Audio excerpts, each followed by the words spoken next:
आणि तो बातमी नागपूरमधून आहे। नागपूरमध्ये आणखी 2 वेगवेगळ्या हिट अँड रनच्या घटना पुढे आलेल्या आहेत, ज्यामध्ये दोघांचा मृत्यू झालेला आहे। पहिली घटना कपिल नगर पोलीस ठाण्याच्या हद्दीमध्ये घडलेली आहे, ज्यामध्ये भावेश भरणे हा तरुण दुचाकीने जात असताना ट्रकने धडक दिल्याचं आता कळतंय आणि त्यामध्येच त्याचा मृत्यू झालाय।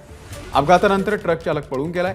तर दुसरी घटना वाटोडा पोलीस ठाण्याच्या हद्दीमध्ये घडली आहे। प्रकाश महंत हा भांडेवाडी परिसरातून तरुण पायी जात असताना अज्ञात वाहनानं त्याला धडक दिली आणि त्यामध्येच त्याचा मृत्यू झाला।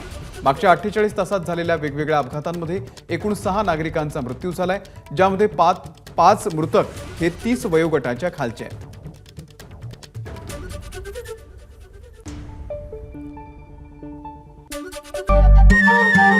नमस्कार। मन शुद्ध तुझं ही वेगळ्याच प्रकारची मालिका तुम्हा सगळ्यांना खूप आवडली होती। याचा दुसरा सीझन कधी येणार अशी विचारणा झाली। प्रतीक्षा संपली आहे मित्रांनो। येतोय मन शुद्ध तुझंचा दुसरा सीझन। होई मन